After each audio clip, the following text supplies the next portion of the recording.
Halo sahabat ilmiah, berjumpa lagi dengan saya di ruang ilmiah ini. Kali ini kita akan membahas mengenai analisis deskriptif. Khususnya, kita akan menggunakan tabel frekuensi. Kemudian saya akan menjelaskan bagaimana cara membaca dari tabel frekuensi. Saya akan menampilkan diagram dari P-chart. Sebelum kita melakukan analisis data, kita perlu mengetahui apakah ini data menurut skala pengukurannya, yaitu data nominal, data ordinal, apakah data interval atau data rasio. Data nominal sifatnya hanya membedakan antara kelompok, bisa juga sebagai lambang atau simbol, atau disebut juga data kategori atau non-metrik atau kualitatif. Nah, data nominal ini seperti jenis kelamin, laki-laki, perempuan. Angka 1 dan 2 itu adalah hanya sebagai simbol, bukan sebagai ukuran. Nah, selain itu juga data nominal bisa berupa jurusan dalam suatu sekolah tinggi, misalnya jurusan manajemen, jurusan akuntansi, jurusan pertanian. Agama juga termasuk dalam data nominal, misalnya Islam, Kristen, Hindu. Jenis transportasi yang digunakan untuk bekerja, misalnya mobil, busway, sepeda, atau jalan kaki. Kemudian pilihan tempat tinggal, apakah apartemen, rumah, dan lainnya. Itu termasuk ke dalam skala pengukuran nominal. Nah, setiap pengukuran itu ya kita buat simbol, misalnya laki-laki di sini kita simbolkan 1, kemudian perempuan kita simbolkan 2. Atau misalnya variabel yang lain ya, menurut agama Islam, Kristen, dan Hindu kita simbolkan 1, kemudian Kristen 2, kemudian Hindu 3. Bukan berarti bahwa angka yang 1 lebih besar daripada angka yang lain. Tidak seperti itu ya. Jadi hanya sebuah simbol. Jadi ini dinamakan dengan skala pengukuran nominal. Kemudian yang berikut adalah skala pengukuran ordinal. Nah, kalau kita melihat di sini dari ketiga variabel ini yang mana skala pengukuran ordinal? Ya, betul. Skala pengukuran ordinal adalah variabel pendidikan. Karena apa? Karena menunjukkan peringkat atau urutan. Ya, misalnya tingkat pendidikan SMA, ya, diploma, sarjana, magister. SMA ini lebih rendah dibandingkan diploma.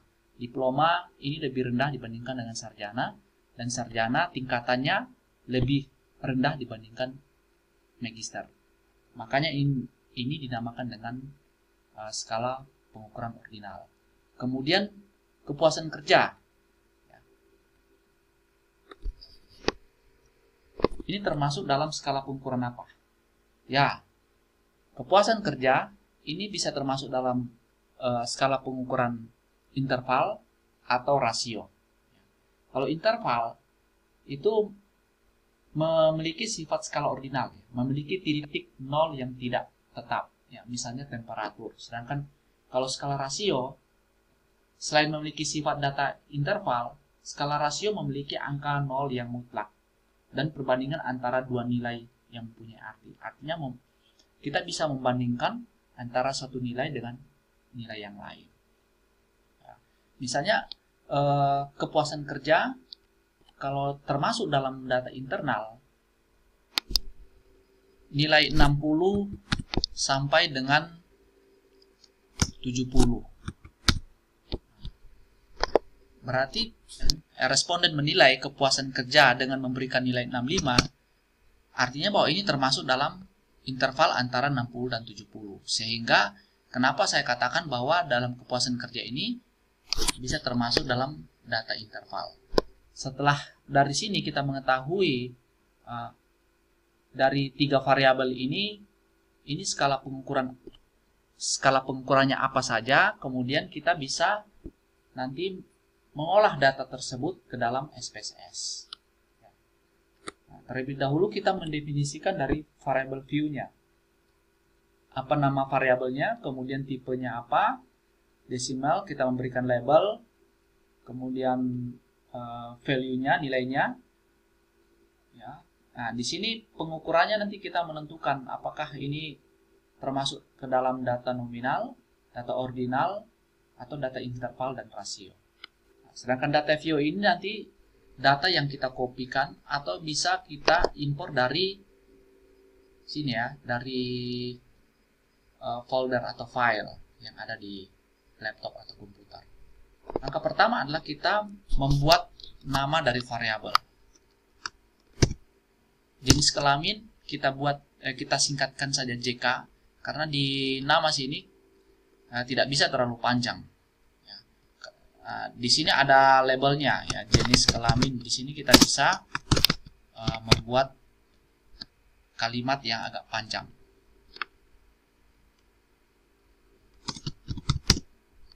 Kemudian selanjutnya adalah tipe data.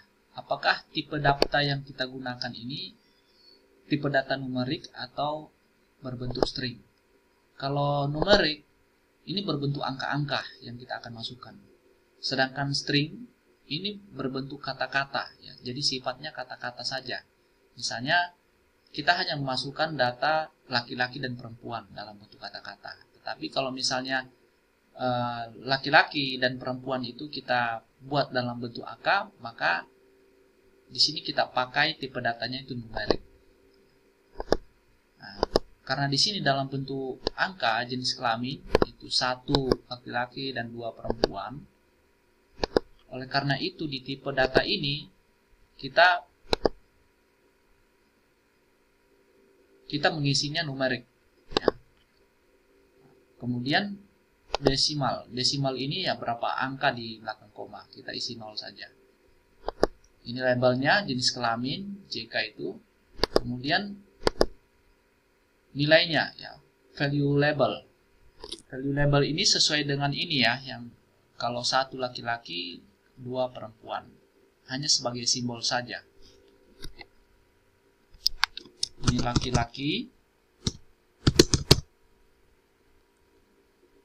Kemudian yang kedua adalah perempuan. Oke. Selanjutnya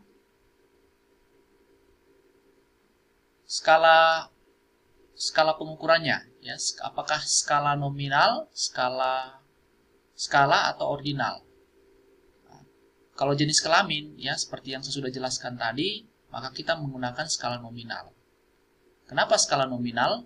Karena kita tidak membandingkan atau mengurutkan bahwa laki-laki lebih tinggi dari perempuan atau perempuan lebih tinggi daripada laki-laki. Jadi simbol 1 dan 2 itu tidak membedakan antara bahwa laki-laki lebih rendah karena nilainya 1 dan perempuan lebih tinggi karena nilainya 2. Tidak seperti itu. Jadi 1 dan 2 itu hanya sebagai simbol. Oleh karena itu, agar datanya ini bisa dianalisis, bisa diterjemahkan oleh SPSS, maka di sini variabel JK jenis kelamin ini kita menggunakan skala pengukuran nominalan.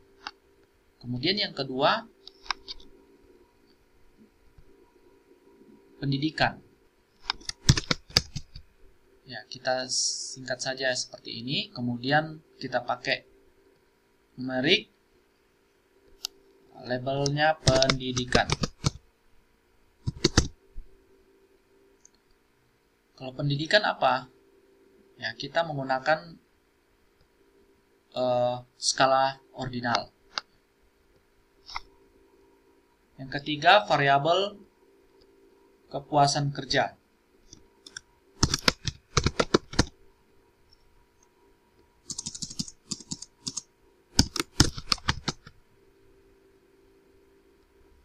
Nah, di sini kita beri label kepuasan kerja.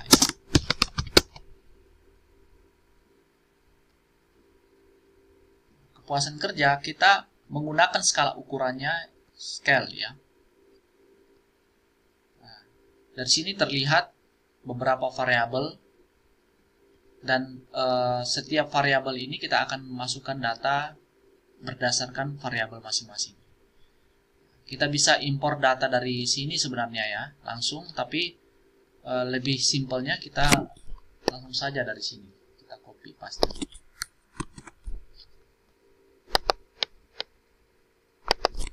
Paste ya.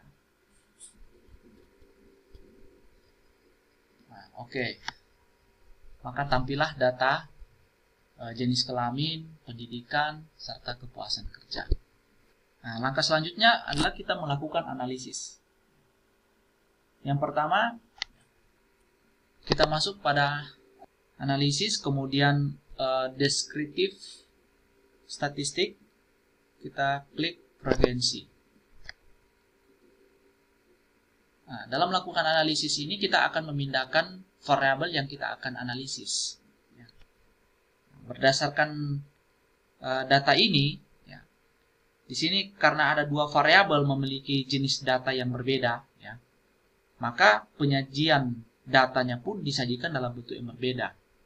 Untuk data jenis kelamin dan pendidikan akan disajikan dalam bentuk diagram lingkaran, sedangkan untuk kepuasan kerja ini kita sajikan dalam bentuk histogram. Oleh karena itu, untuk yang pertama kita masukkan variabel jenis kelamin terlebih dahulu yang kita akan analisis duluan, jenis kelamin dan pendidikan. Kemudian kita klik chart.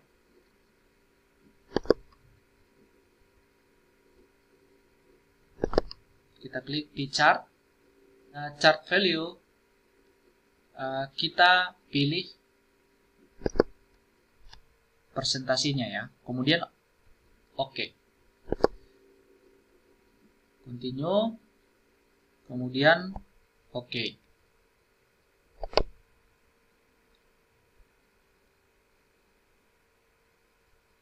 Nah, sehingga terlihat hasilnya seperti ini pada tabel statistik. Nah, tabel frekuensinya ada jenis kelamin dan pendidikan. Kemudian dari masing-masing variabel itu, jenis kelamin dan pendidikan, tersedia diagram pie chart-nya. Nah, kemudian langkah selanjutnya kita akan menerjemahkan atau mempresentasikan hasil dari analisis SPSS. Berdasarkan penyajian data ini, tabel statistik ini kita melihat N adalah keseluruhan jumlah responden, yaitu sebanyak 10. Nah, sedangkan tabel frekuensinya, yaitu tabel frekuensi pada variabel jenis kelamin, laki-laki sebanyak 4 orang, atau kalau dalam presentasinya itu sebesar 40% yang berjenis kelamin laki-laki. Sedangkan perempuan yaitu sebanyak 6 orang atau 6 responden, itu persentasinya 60%. Nah, sedangkan pendidikan, kalau kita melihat responden yang memiliki tingkat pendidikan SMA, yaitu sebanyak 2 orang dengan persentasi 20%. Sedangkan responden yang memiliki tingkat pendidikan sederajat diploma, yaitu sebanyak 4 orang. Kemudian responden yang memiliki tingkat pendidikan sarjana, yaitu sebanyak 3 responden dengan persentasi 30%. Sedangkan tingkat pendidikan magister, yaitu sebanyak 1 orang responden dengan jumlah N atau jumlah total responden itu sebanyak 10. Di sini kita melihat persentasi dari tingkat pendidikan magister yaitu 10%. Selain tabel frekuensi yang bisa kita lihat, kita bisa mempresentasikannya juga dalam bentuk diagram pie chart, yaitu variabel jenis kelamin dan pendidikan. Kalau jumlah perempuan ini lebih banyak dibandingkan dengan laki-laki. Yang terlihat dari diagram pie chart ini, yang mendominasi adalah responden yang memiliki jenis kelamin perempuan. Kemudian dari segi tingkat pendidikan diploma itu lebih banyak dibandingkan dengan tingkat pendidikan yang lain. Artinya bahwa responden yang memiliki tingkat pendidikan diploma lebih banyak dibandingkan dengan yang tamatan SMA, yang tamatan sarjana dan master. Kemudian disusul adalah responden yang memiliki tingkat pendidikan sarjana, kemudian yang ketiga SMA, kemudian yang terakhir pendidikan magister, hanya 1 orang. Untuk selanjutnya melakukan analisis puasan kerja, yang jenis datanya yaitu berjenis interval ya. Kita klik analisis deskriptif,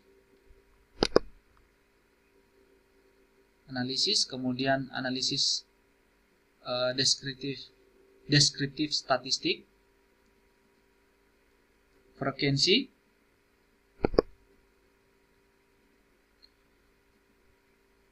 Ini kita keluarkan terlebih dahulu karena kita sudah melakukan analisisnya. Kita masukkan variabel kepuasan kerja. Kemudian kita klik chart, kita klik histogram, kita centang show normal kurva on histogram. Kemudian kita klik continue, kita masuk ke format, maka akan muncul pada layar berikut ya frekuensi format, yaitu pada order by ini sebagai petunjuk, yaitu bagaimana data akan disusun. Kita pilih ini ya, extending value. Hal ini dipilih karena kita menginginkan data itu disusun dari yang terkecil hingga yang terbesar. Kemudian yang lain diabaikan. Kalau kita memilih ini, descending value, maka data itu tersusun dari nilai yang terbesar ke yang terkecil. Nah, kita memilih yang pertama saja. Kemudian kita klik continue. Kemudian kita klik OK. Sehingga tampaklah hasil dari analisis kepuasan kerja pada variabel kepuasan kerja. Dengan pada tabel statistik nilai N yaitu sebesar 10 responden, artinya bahwa jumlah responden sebesar 10, sama halnya dengan variabel yang lain tadi. Nah, pada kepuasan kerja kita bisa melihat tabel frekuensinya. Frekuensi ini satu responden ya. Ini satu responden. Kemudian kepuasan kerja dengan nilai 60, ini ada 2 responden yang menjawab. Dan total responden secara keseluruhan adalah 10 responden. Ini presentasinya. Nah, kemudian bagaimana membaca histogramnya? Dalam membaca histogram, terlebih dahulu kita melihat nilai yang ada di samping sebelah kanan ini. Rata-rata bahwa responden menjawab dari kepuasan kerja, yaitu minnya ini adalah 62,9, 63 lah. Jadi rata-rata memberikan nilai kepuasan kerjanya itu 63. Kalau kita melihat ini kan semua arahnya terkumpul atau mengerucut atau terpusat di tengah. Kalau kita melihat biasanya ada diagram atau histogram yang bentuknya dari kanan atas ke kiri bawah seperti ini, maka banyak yang menjawabnya kepuasan kerjanya tinggi. Artinya kepuasan kerjanya tinggi ya. Nah, sedangkan kalau dari kiri atas ke kanan bawah seperti ini, artinya bahwa kebanyakan responden menjawab nilai dari kepuasan kerjanya itu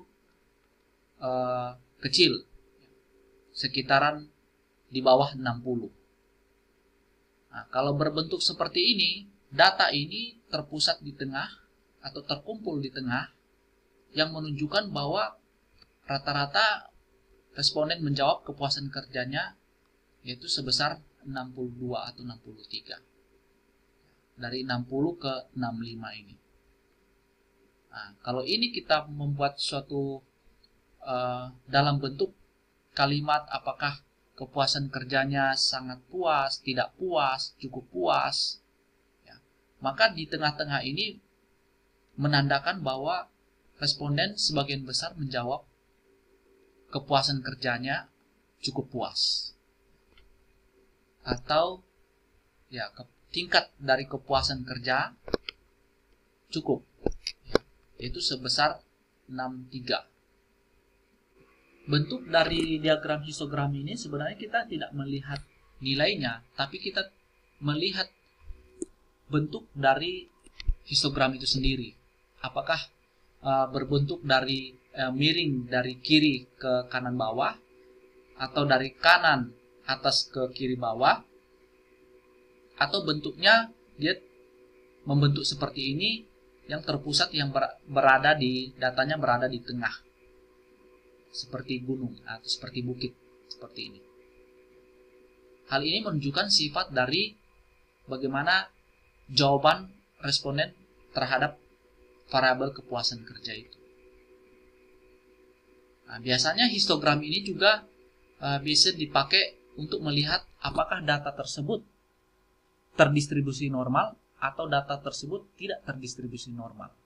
Kalau bentuknya miring dari kiri atas sampai ke kiri bawah atau dari kanan atas ke kiri bawah, ini artinya bahwa data tersebut tidak terdistribusi normal.